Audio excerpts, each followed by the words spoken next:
Hello and welcome to the Center for Victory podcast of Your Best Day Yet. Here at Center for Victory, we're here to help unlock, reinforce, and enrich relationships through personal and professional development. My name is Zack Delturco. I'm an executive consultant here at the Center for Victory, and we have Eric Guy, Chief Victory Officer, the man, the myth, the legend.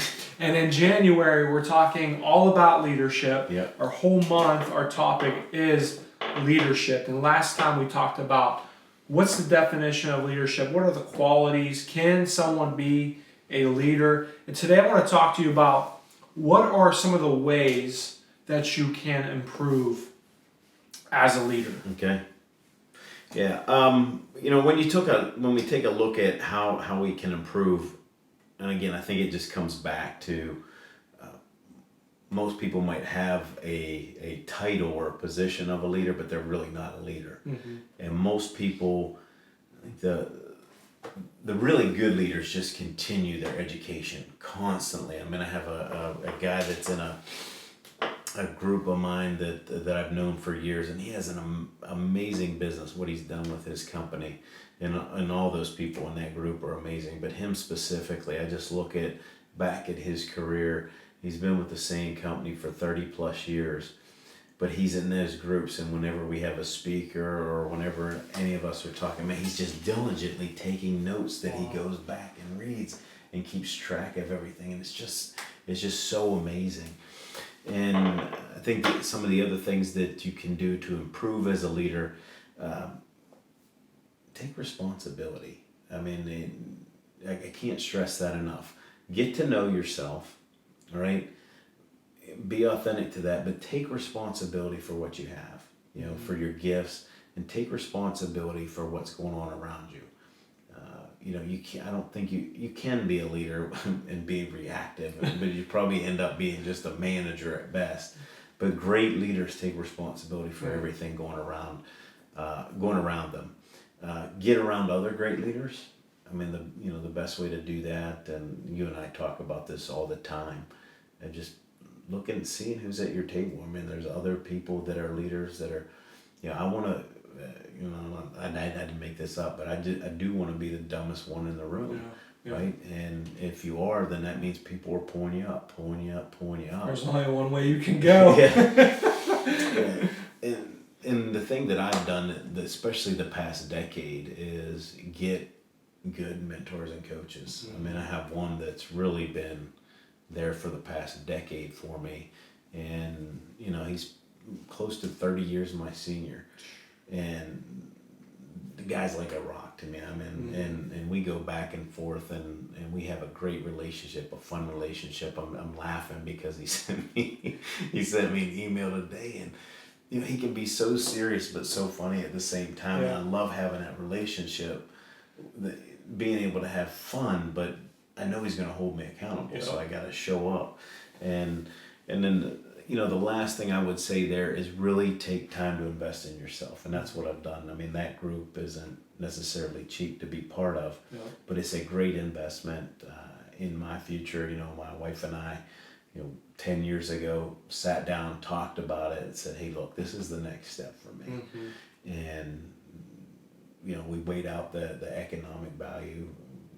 What's the return on investment here, right? And it has paid tremendously over and over and over again, having that person in my life. Yeah. And what would you say, looking back at your life, what are some of the greatest lessons that you learned in leadership? That's a good question. I think everybody should think about that, because when we kind of first posed this for me for this podcast, I was thinking about it. I think some of the biggest leadership lessons I learned when I was in my early 20s and 30s, and that is being able to accept when I'm wrong. That's a big one. Wait for it. There's more to it. And apologize. Oh, that's huge. That's tough. And that is huge. And I have a little bit, I learned it at home first, and and I will say I'm not perfect at it. Yeah. I can say I'm sorry, or I can accept that I'm wrong. Sometimes I find it hard to apologize. But I wanted a better relationship with my wife, and I wanted a much better relationship with my kids, and that has paid dividends as well. Just being able to say, and again, not perfect at it by any means. And sometimes it takes me a while. Sometimes it takes me a couple of days. But being able to even to go back and say, look, man, I screwed up. I was wrong. I'm sorry. And sometimes I even say, look, I think I'm still right, even though I'm wrong. Just to be able to own it goes back to that responsibility piece. But it sets a lesson too, right? It sets a leadership lesson especially for my kids. And I'll go back to the other lesson that I want to reinforce again is just continue to learn and put time and investment in yourself. Read. I mean, just be able, just go after, devour any kind of book or audible that you can, and have great mentors in your life. I mean, and now that I get to do that, and that's how I met you. Yeah. And if I want to do that now, right? I want to, not with everybody, but I do. I mean, I want to, that's probably my biggest leadership lesson is to give back. And the best way to continue to develop yourself as a leader is to teach somebody else how to do it. And there are other hungry people out there like yourself. And, if I hadn't done that, I wouldn't have met you. And I've got some other people that you and I both know that I've been doing that with too. And I'm very proud of them. And then there's a couple coming on board that I'm really excited about as well. So. Yeah, I would say, that's such a good point, Eric, is as a leader, you have to humble yourself. Yeah. And admit when you're wrong and apologize. I would say coming out of where I was, that leader never did that. Mm-hmm. And it actually did more harm than good, because I'm like, all I wanted was an apology. Yeah. That's all I wanted. That's all I wanted. Just own the fact that you did it. Yeah, and you lose respect for people that can't say, you know what, I screwed up. Yeah, I'm sorry. And I want to make it right. I think that's such a huge quality of a great leader, and one of the greatest lessons you've learned. Yeah, and one of the things that brings us closer. I mean, when you can, because there's sometimes when I say, yeah, I'm wrong, and I meant that, and I still feel I'm right, but I know I'm wrong, but I still feel I'm right. But even to have that discussion, and I've had, going back to my wife and I, I've had those discussions with her. Like, I'm like, yeah, I'm wrong, but I still feel I'm right.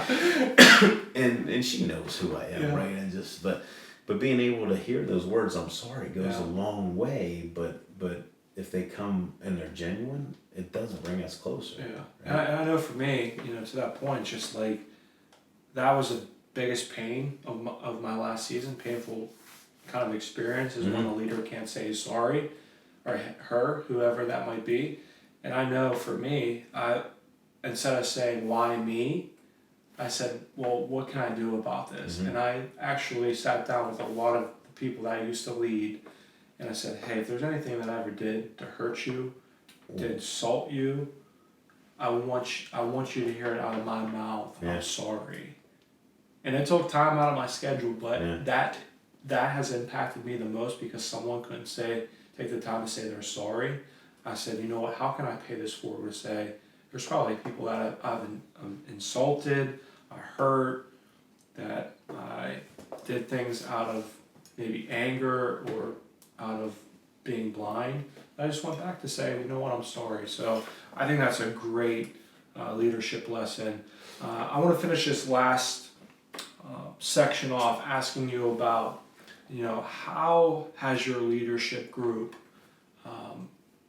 been influential in your life? And you're a part of Vistage. I recently just joined Vistage. How has that impacted you in your leadership? Yeah. So going back to when I joined, I mean, I've been in there for a decade now. It's hard to believe. And I knew I needed to go to the next level. Years ago, I just sat down with my wife and I said, I need something else. Like, I'm lonely as a leader. Sometimes it gets lonely. Mm-hmm. I need other people who understand. And I don't know, I mean, at that point in time, I really didn't know. I knew about human behavior, nothing about business. You know, I go back and I had all this education. I went to undergrad, I went to graduate school, and I had one business class. That is it. And I'm thinking, I don't know anything. I don't know jack squat. And what's net operating income? Like, oh my goodness, man! I'm like, I need to be around other people who are great leaders, and I looked into different things here and there, and I needed something to really push me. So some of the things that we've talked about: hold me accountable, make me take responsibility, make me become more self-aware, make me become more authentic to who I am.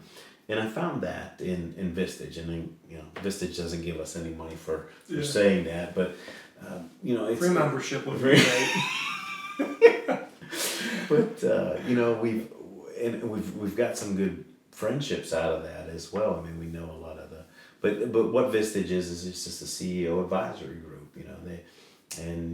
There are other people that are going through similar situations. There's confidentiality around. They've got great speakers that come in and speak on different topics, and that has been instrumental, totally instrumental in molding who I've become. Because I think I would still be kind of floundering.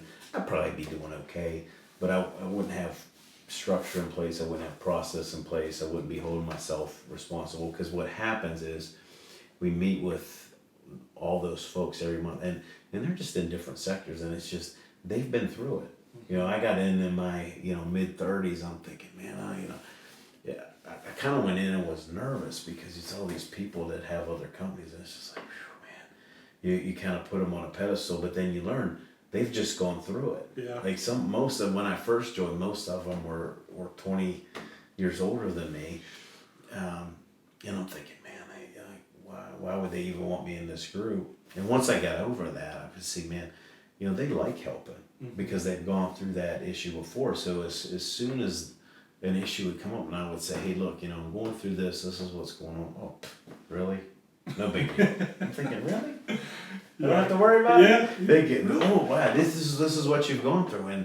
And they've given me such great advice. But more importantly, they become friends. So it's somebody that I can call in the middle of the night and say, hey, look, man, I'm dealing with this, And the biggest person as part of that group, they get facilitated by what's called a chair. And he's been phenomenal. He's been instrumental in my life, has been a huge part of my life. I give him a hard time all the time, and he gives it back. But that's just, I can actually say I love the man. I love him with all my heart because he's made such an impact in me, in my leadership ability, not only professionally but personally. He's invested in that, and we get together for our one-to-ones every month, and I see him in the group every month, and we talk on the phone every month.